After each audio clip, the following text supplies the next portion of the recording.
Welcome to Cortburg Speaks Retirement, an audio podcast about investing in the stock market, financial planning, money management, and retirement planning. Each Wednesday, we help investors at all stages of life learn how to potentially grow and preserve their money from first job through retirement. Now here's your host, Miguel Gonzalez. Good morning and welcome to the Cortburg Speaks Retirement audio podcast. On this week's audio podcast, I share a year-end checklist for traditional and safe harbor 401k plans. The popularity of 401k plans today is because they offer certain tax advantages to employers and employees. For employers to qualify to have a 401k plan, they must meet specific fiduciary responsibilities. Managing these tasks is complicated and can feel at times overwhelming. Receiving guidance from a financial professional can help you navigate the myriads of tasks you might face. We compiled a year-end checklist to help you get organized in preparation for that consultation with a financial professional. Number 1, have you completed all your required tasks? Number 2, has your plan document been updated within the past few years? Number 3, have you distributed the following required notices? Qualified Default Investment Alternative, QDIA notice, Safe Harbor 401k notice if applicable, automatic, negative or positive enrollment notice, participant fee disclosure notice, forms or website instructions for newly eligible employees, and beneficiary designations for newly eligible employees. Have you completed the non-discrimination test? This only applies to traditional 401k plans. The Employment Retirement Income Security Act, known as ERISA, ERISA, requires several tests annually to ensure that 401k plans do not discriminate in favor of employees earning higher incomes.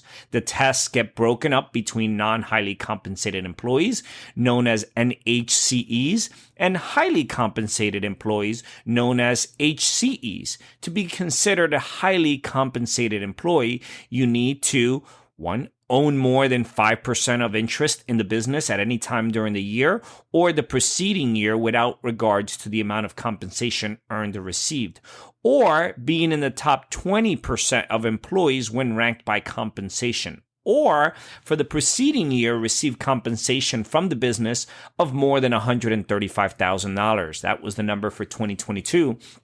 And will be the number for 2023, up from $130,000 in 2021. Once the non-highly compensated employees and highly compensated employees are identified, you look into the plan's benefits, rights, and features to ensure they're not discriminatory. The actual deferral percentage, known as ADP, stands for actual deferral percentage, and actual contribution percentage, known as ACP tests, are used for this purpose. Actual deferral percentage, ADP, divided by actual contribution percentage, known as ACP test. You divide the two. Excess deferral, known as Section 402G test in the Internal Revenue Service, is included in the ADP test in the year the amounts were deferred. Annual addition, known as Section 415C test in the Internal Revenue Service, and rate group, known as Section 401A4 test. Top-heavy test, which is Section 416. Lastly, the top-heavy test evaluates the overall benefits that key employees have accumulated. Suppose the total value of the plan accounts of key employees is more than 60%, different from highly compensated employees of total value of the plan assets. In that case, the plan is top-heavy, meaning more than 60% of the employees who have balances are considered highly compensated. And certain minimum benefits may need to be provided to the non-key employees. If a 401k plan is top-heavy, the employer must contribute up to 3% of compensation for all non-key employees. To be a key employee requires the employee to be an officer of the company making over $200,000 a year. That's for 2022 this year.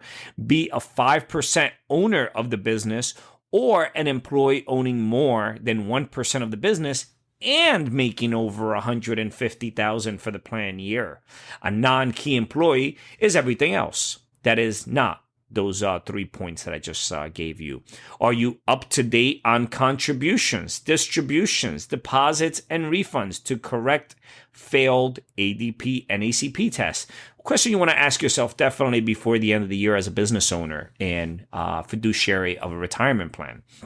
If your employees have safe harbor 401k plans, you are required to contribute to their accounts, whereas a traditional 401k does not require it, but contributions can be still made. Both safe harbor and traditional plans have an annual contribution limit that may not exceed the lesser of 100% of your compensation, or $61,000 for 2022, possibly increasing as much as $67,000 in 2023. $66,000 if inflation is less than 0.25% per month for July, August, and September. This includes elective deferrals, employee contributions, employer match, discretionary contributions, and allocation of forfeitures, but does not include catch-up contributions for those age 50 and older. However, if you are 50 years or over, you qualify for a catch-up contribution, increasing the ceiling to $67,500. Matching and non-elective contributions made to appropriate employees under the plan terms, top-heavy minimum contributions made, these are things to do before the end of the year, hardship distributions made, safe harbor and qualified non-elective contribution, QNEC contributions made, distribute contribution refunds to correct a failed ADP, ACP test with a 10% excise tax, this is for non-safe harbor plans only, distribute required minimum distributions, RMDs, for participants that became RMD eligible in the prior year, ensure employee salary deferrals and loan payments are deposited timely, cash out account balances associated with terminated employee participants, process any default loans, use any unallocated forfeitures, deposit employee elective deferral, make sure that all eligible employees identified and given the opportunity to make an elective deferral. Make sure that your Form 5500 was filed. If the IRS Form 5500 was not filed, then you request an extension to file it with the IRS Form 5558.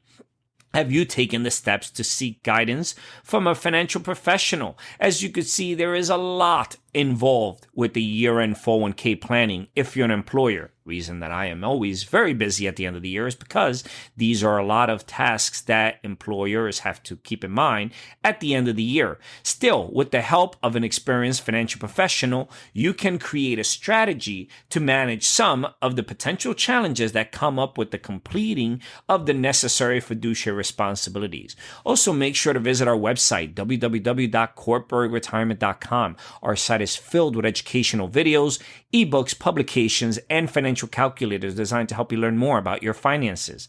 As you search our site, send us a note regarding any questions you may have about any particular investment concepts or products, and we will get back to you quickly with a thoughtful answer. This is Miguel Gonzalez, certified retirement counselor and managing partner with Cortburg Retirement Advisors, signing off for this week's educational podcast. The opinions expressed and material provided are for general information and should not be considered a solicitation for the purchase or sale of any security. Opinions expressed are subject to change without notice and are not intended as investment advice or a solicitation for the purchase or sale of any security. Please consult your financial professional before making any investment decision. Securities offered through LPL Financial. Member FINRA SIPC. Investment advice offered through Private Advisor Group, LLC, a registered investment advisor. Private Advisor Group, LLC, and Cortburg Retirement Advisors, Inc. are separate entities from LPL Financial.